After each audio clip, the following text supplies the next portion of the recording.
मध्य प्रदेश में अपनी मांगों को लेकर जूनियर डॉक्टर्स अब खुलकर मैदान में आ चुके हैं। डीन के समझाने के बावजूद भी जूनियर डॉक्टर्स हड़ताल खत्म करने को तैयार ही नहीं है। डॉक्टर्स भी हाईकोर्ट भी जूनियर डॉक्टर्स को काम पर लौटने की हिदायत दे चुका है और हाईकोर्ट के आदेश पर जूडा का कहना है कि हाईकोर्ट के निर्देश पर सरकार जो कार्रवाई करना चाहे करे, हम हड़ताल जारी रखेंगे। वहीं हाईकोर्ट के निर्देश पर राज्य सरकार अब कभी भी जूडा पर कार्रवाई कर सकती है।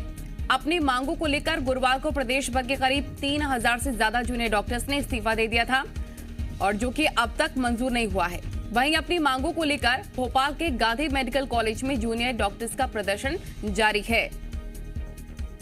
प्रशासन से अपनी 6 सूत्रीय मांगों को लेकर अनिश्चितकालीन हड़ताल लगातार इनकी जारी है। न्यायपालिका के ऑर्डर का सम्मान करते हैं, हम सरकार का भी सम्मान करते हैं। हम कोरोना में पिछले 1.5 साल से 2 साल से हम जो डटकर काम कर रहे हैं, अगर सरकार उसका इनाम हमें दंड के रूप में देना चाहेगी तो हम उसे एक्सेप्ट करेंगे। हड़ताल करना ही नहीं चाहते थे, सरकार हमें मजबूर कर रही है। सरकार हमारी बातें अभी मान ले, हम हड़ताल अभी खत्म कर देंगे। सरकार से डीन हमारे कॉलेज, हमारे शिक्षक हैं, हमारे बड़े हैं, हमारे आदरणीय हैं।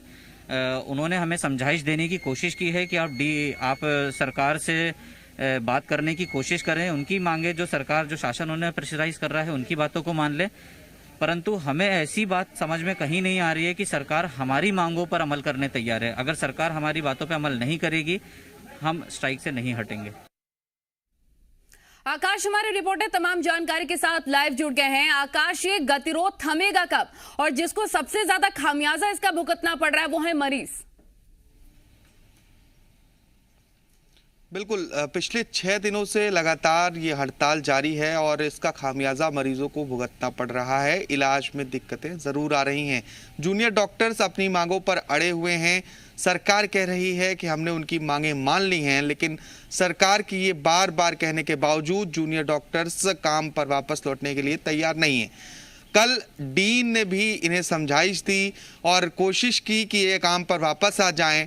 इन्हें समझाया कि सरकार से बातचीत करें और समस्या का समाधान निकाला जाए, लेकिन डीन के समझाइश, हाई कोर्ट के आदेश के बाद और सरकार के बार बार कहने के बाद भी जूनियर डॉक्टर्स अभी भी अपनी उसी बात पर अड़े हुए हैं कि इन्हें लिखित में आदेश चाहिए कि इनकी कौन कौन सी मांगें मानी गई हैं। हाईकोर्ट ने स्पष्ट निर्देश दिया था कि 24 घंटे के अंदर यह हड़ताल खत्म की जाए और इस हड़ताल को असंवैधानिक भी करार दिया था नलिनी, क्योंकि प्रदेश में एस्मा एक्ट पहले से ही लागू है। ऐसे में एसेंशियल सर्विसेज के जो लोग हैं वो हड़ताल नहीं कर सकते हैं। बावजूद इसके जूनियर डॉक्टर्स पर इसका कोई फर्क नहीं पड़ा, लेकिन सरकार अभी तक इन पर नर्म रुख अपना रही है और कोई कार्रवाई फिलहाल तो नहीं की गई है। आज ये देखना होगा कि सरकार की ओर से क्या जूनियर डॉक्टर्स पर कोई कार्रवाई की जाती है या फिर जूनियर डॉक्टर्स आज काम पर वापस लौटते हैं। 3500 करीब 3000 जूनियर डॉक्टर्स ने इस्तीफा भी दिया है। इनमें से कुछ डॉक्टरों का इस्तीफा आज मंजूर भी हो सकता है। अगर ये इस्तीफे मंजूर हुए तो जूडा यानी कि जो जूनियर डॉक्टर हैं, इनकी सीट खाली होगी और इन्हें बॉन्ड का रुपया भी भरना होगा। इस बॉन्ड की राशि 10 लाख से 30 लाख रुपए तक की है। अगर एक व्यक्ति का भी, एक स्टूडेंट का भी इस्तीफा मंजूर होता है तो उसे बॉन्ड की इतनी राशि एक मुश्त भरनी होगी। इससे जूनियर डॉक्टर्स को भी समस्या खड़ी हो सकती है नलिनी। अब आकाश, क्योंकि दिक्कत कहां पर आ रही है ये भी समझना होगा, क्योंकि चिकित्सा मंत्री कह रहे हैं कि हम बात करने के लिए तैयार हैं, रास्ते खुले हैं हमारे। डॉक्टर्स, जूडा डॉक्टर्स कह रहे हैं कि बात ही नहीं हो रही है, तो दिक्कत कहां हो रही है? कम्युनिकेशन गैप कहां पर है? देखिए, ये सवाल अभी बरकरार है। सरकार की ओर से लगातार ये कहा जा रहा है कि हम उनकी जो जायज मांगे हैं वो मान रहे हैं। 17% स्टाइपेंड बढ़ाया जा रहा है, 6% स्टाइपेंड की वृद्धि हर साल की जाएगी और जूडा की एक मांग और है कि 1 साल का इनका ग्रामीण क्षेत्रों में काम करने का जो बॉन्ड होता है वो खत्म किया जाए। लेकिन कल जब चिकित्सा शिक्षा मंत्री से बातचीत की गई तो उन्होंने कहा यह कैसे संभव है, अगर 3000 जूनियर डॉक्टर जो प्रदेश भर में हैं, अगर उनका बॉन्ड 1 साल के लिए खत्म किया जाता है ग्रामीण क्षेत्रों में काम करने के लिए, तो ग्रामीण क्षेत्रों में स्वास्थ्य व्यवस्था कौन संभालेगा? इस तरह की जो मांगे हैं, सरकार उन मांगों पर अमल करने के लिए तैयार नहीं है। अन्य मांगों को सरकार मान रही है। बावजूद इसके जूनियर डॉक्टर्स को सरकार पर नजर आ रही है और इस जीत हार की लड़ाई में खामियाजा सबसे ज्यादा मरीजों को ही भुगतना पड़ रहा है। आकाशा, बने रहिए, अपडेट लगातार आपसे आगे भी लेते रहेंगे। जूनियर डॉक्टर्स के सामूहिक इस्तीफे पर चिकित्सा शिक्षा मंत्री विश्वास सारंग का बयान आया है। उन्होंने कहा है कि जूनियर डॉक्टर ब्लैकमेल करना बंद कर दें। सरकार ने जूडा के सभी मांग मान ली है। हाईकोर्ट ने निर्देश भी दिया है कि अगर आप देश के नागरिक हैं तो फिर निर्देश मानना चाहिए। छात्र इस्तीफा कैसे दे सकते हैं?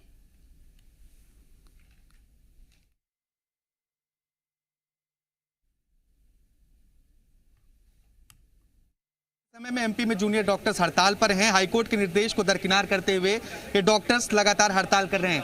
मध्य प्रदेश के चिकित्सा शिक्षा मंत्री विश्वास सारंग हमारे साथ मौजूद हैं, इनसे बात करेंगे। सर, समाधान कैसे? नहीं, हाईकोर्ट ने जो कहा है उसका पालन सबको करना चाहिए। हम पहले से संवाद करते हैं, हमने उनकी सब बातें मान ली हैं। जूनियर डॉक्टर्स कह रहे हैं कि सरकार संवाद तो करती है लेकिन उसका समाधान नहीं हो पा रहा है। अब ये तो हम तो अभी तक वो बोलते थे संवाद नहीं करते, हम तो संवाद करके सब बातों को। तो चिकित्सा शिक्षा मंत्री विश्वास सारंग का यही कहना है कि संवाद कर रहे हैं, उनकी बातें भी मान रहे हैं, लेकिन फिर भी वो हड़ताल को समाप्त नहीं कर रहे हैं। अगर कोई भी मध्य प्रदेश का नागरिक है तो उसे हाईकोर्ट की बात माननी चाहिए। वीडियो जर्नलिस्ट कैलाश मालवी के साथ आकाश द्विवेदी, जी मीडिया, भोपाल। आगे बढ़ते हैं और आज विश्व पर्यावरण दिवस है। इस मौके पर मुख्यमंत्री शिवराज सिंह चौहान भोपाल के स्मार्ट सिटी पार्क में पौधारोपण कर अंकुर कार्यक्रम का शुभारंभ भी करेंगे। पूरे प्रदेश में शुरू होने वाले इस कार्यक्रम में मुख्यमंत्री सीएम शिवराज सिंह, साथ ही पर्यावरण मंत्री हरदीप सिंह डंग, जिला नोडल अधिकारी और चयनित जिलों के 5-5 प्रतिभागियों से संवाद करेंगे। वायुदूत ऐप के माध्यम से अब तक प्रदेश के लगभग 14,000 प्रतिभागियों ने पंजीयन कराया है। अंकुर कार्यक्रम का उद्देश्य हरित क्षेत्र में वृद्धि के साथ ही प्रदेश को स्वच्छ पर्यावरण और शुद्ध हवा से समृद्ध प्रदेश बनाना है। कार्यक्रम में फलदार छायादार वृक्षों का पौधारोपण, देखभाल करने वाले जिलेवार चयनित विजेताओं को मुख्यमंत्री प्राणवायु अवार्ड से सम्मानित भी करेंगे और प्रमाण पत्र भी प्रदान करेंगे। आकाश हमारे रिपोर्टर तमाम जानकारी के साथ लगातार बने हुए हैं। आकाश, आज विश्व पर्यावरण दिवस है, इस मौके पर मध्य प्रदेश में क्या कुछ खास कार्यक्रम रहने वाला है? देखिए, आज सीएम शिवराज अंकुर कार्यक्रम का शुभारंभ करेंगे। इसका मुख्य उद्देश्य प्रदेश में हरित क्रांति को बढ़ाना है, जिससे पर्यावरण शुद्ध हो सके और फलदार छायादार वृक्ष प्रदेश में अधिक से अधिक लगाया जाए, जिससे ऑक्सीजन की आपूर्ति लगातार बनी रहे, ऑक्सीजन की कमी ना हो। बता दें कि पिछले कई महीनों से लगातार प्रदेश के मुखिया शिवराज सिंह चौहान पौधारोपण करते आए हैं। नर्मदा जयंती से इन्होंने पौधारोपण का अपना कार्यक्रम शुरू किया था। इसके बाद लगातार प्रतिदिन एक एक पौधा लगाते हैं सीएम, और आज पर्यावरण दिवस पर अंकुर कार्यक्रम का भी आयोजन किया जा रहा है। ठीक है आकाश, शुक्रिया आपका तमाम जानकारी साझा करने के लिए। एक मैसेज देने का काम भी करेंगे। आज मुख्यमंत्री शिवराज सिंह चौहान किस तरह से पर्यावरण को बचाना है और ऑक्सीजन भरपूर मात्रा में, क्योंकि हमें वृक्षों से ही मिलता है। आगे बढ़ते हैं। बुरहानपुर नगर पालिका आयुक्त भगवान दास भूमकर को निलंबित कर दिया गया है। अधिकारियों के आदेशों की अवहेलना और काम में लापरवाही बरतने पर राज्य सरकार ने भगवान दास भूमकर पर कार्रवाई कर दी है। आरोप है कि नगर पालिका आयुक्त भगवान दास भूमकर ज्यादातर मुख्यालय से बाहर रहते थे। आरोप है कि उन्होंने दीनदयाल रसोई खुलवाने में भी कोई रुचि नहीं ली थी। बार बार निर्देश मिलने के बावजूद भी उन्होंने ओडीएफ योजना की राशि खर्च नहीं की, जिसकी वजह से बुरहानपुर नगर पालिका में ओडीएफ योजना पूरी तरीके से फेल हो रही है। और इतना ही नहीं, नगर पालिका आयुक्त भगवान दास भूमकर पर टैक्स वसूली में भी लापरवाही बरतने के आरोप हैं। आदेशों की अवहेलना, काम में लापरवाही बरतने पर नगरीय प्रशासन एवं विकास विभाग भोपाल की ओर से उन पर कार्रवाई की गई है। बड़ी खबर आपको भोपाल से बता रहे हैं। काम में लापरवाही और आदेशों की अवहेलना करने पर एक बड़ी कार्रवाई की गई है।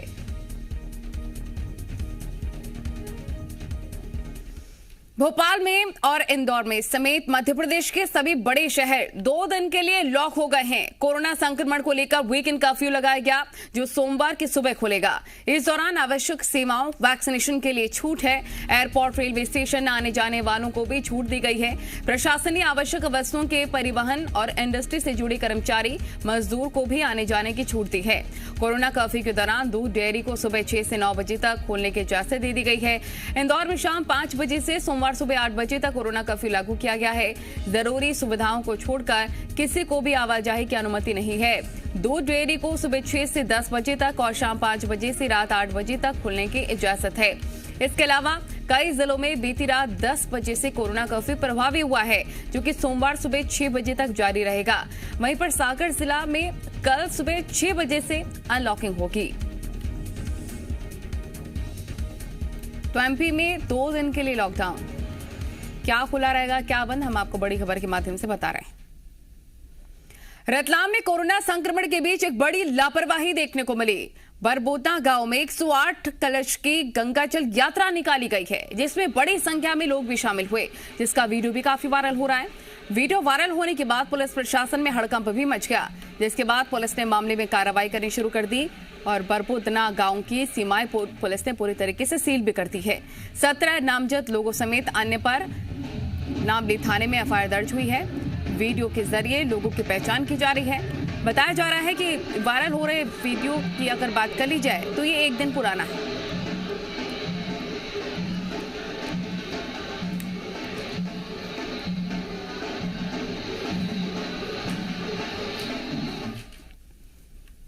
बात कोरोना की कर लेते हैं, जहां मध्य प्रदेश में कोरोना के नए केसेस लगातार कम हो रहे हैं। पॉजिटिविटी रेट भी घटकर 0.9% हो गया है।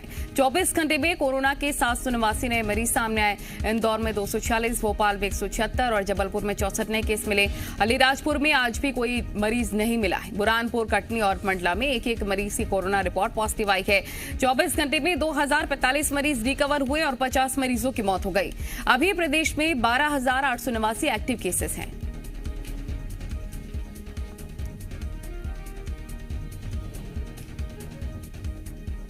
मध्य प्रदेश का कोरोना ग्राफ क्या कहता है? बड़ी खबर के माध्यम से 24 घंटे में 2000 से ज्यादा मरीज रिकवर भी हो चुके हैं, 50 की मौत।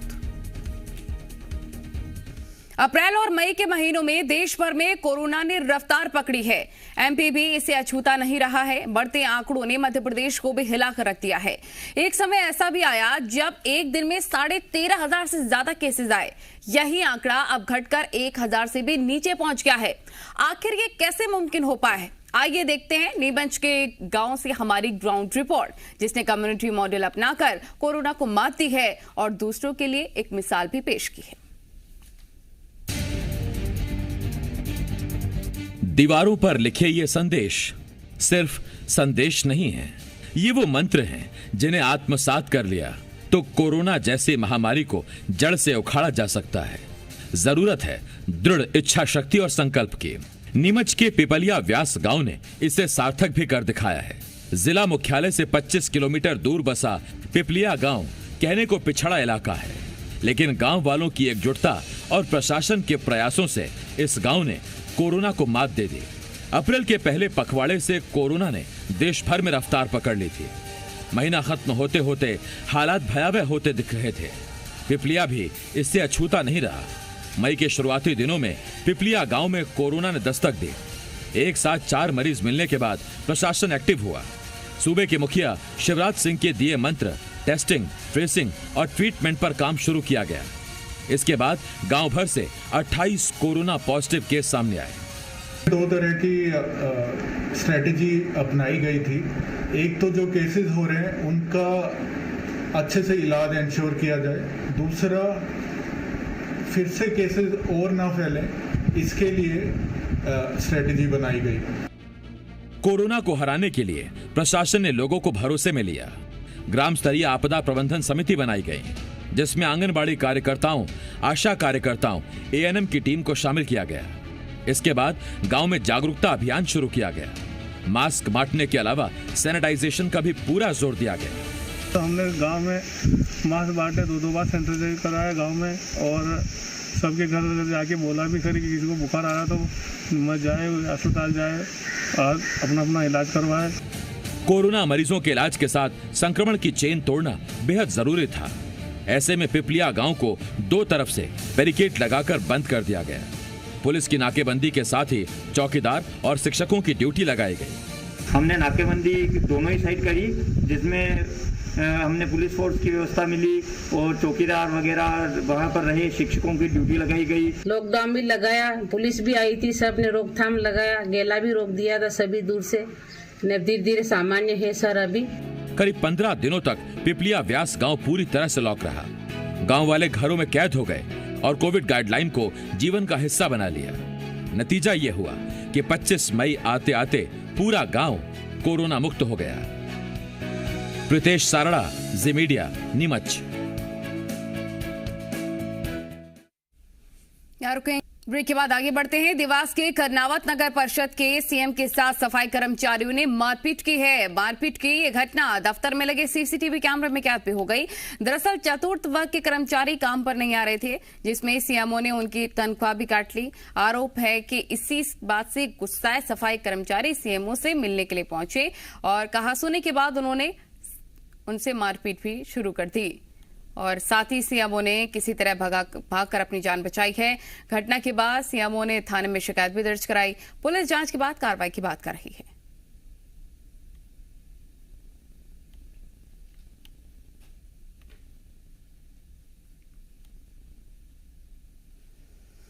राजगढ़ के खिलचीपुर में पुलिस ने नकली खाद के गोरख धंधे का पर्दाफाश कर दिया है। पुलिस ने एक मकान से नकली खाद और एक ट्रक के साथ 3 आरोपियों को गिरफ्तार कर लिया। दरअसल पुलिस को सूचना मिली थी कि फतेहपुर रोड पर एक मकान से नकली खाद की पैकिंग की जा रही है और पुलिस ने जब छापा मारा तो यहां नकली खाद के ब्रांडेड कंपनी की थैलियों में पैक करके ट्रक पर लोड किया जा रहा था। पुलिस के अनुसार ट्रक से इस नकली खाद को जिले से बाहर भेजने की तैयारी थी। पकड़ी गई नकली खाद की कुल कीमत 34 लाख आंकी जा रही है। बताया जा रहा है कि नकली खाद का ये धंधा खेत पर बने मकान में पिछले काफी दिनों से चल रहा था।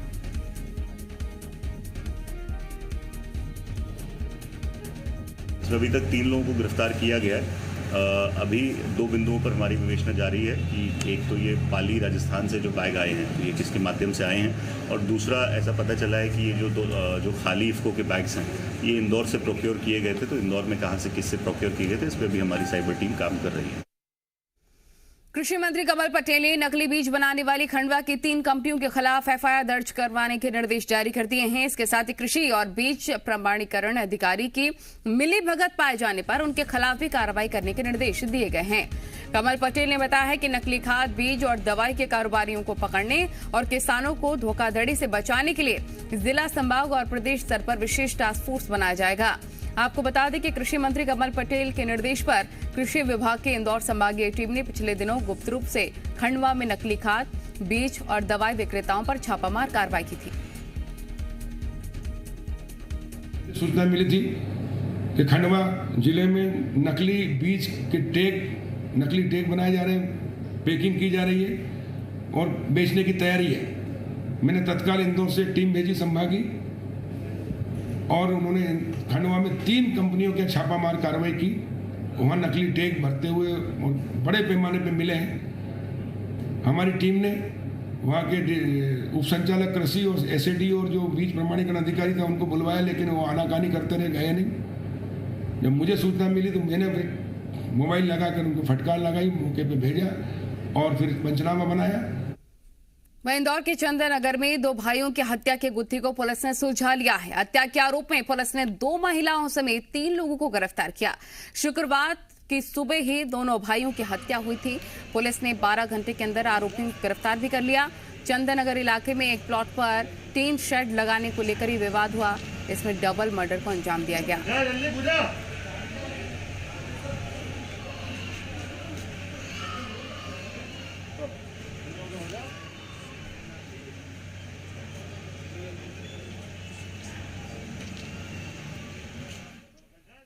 भोपाल में एक अस्पताल संचालक पर अपने कर्मचारी से मारपीट करने का आरोप लगा है। मामला शिफा हॉस्पिटल का और आरोप है कि अस्पताल संचालक मोहसिन ने अपने 2 साथियों के साथ मिलकर अस्पताल के अटेंडर को ऑपरेशन थिएटर में बंद कर दिया और मारपीट करने के बाद उसकी दाढ़ी भी काट दी।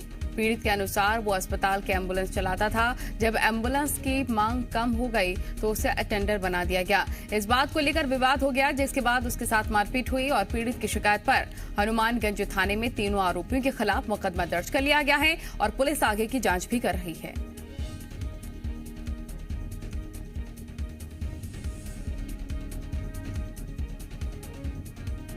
तो अस्पताल संचालक पर यह समझ में आया कि पूर्व में वो एम्बुलेंस का संचालन कर रहा था। अब ये एम्बुलेंस सेवाएं ज़्यादा प्रभावी रूप से काम नहीं कर रही थी तो उसको अटेंडर के तौर पर लगाया गया था। इसी बात पर से वाद विवाद हुआ है। बाकी सारे साक्ष्यों का संकलन किया जा रहा है।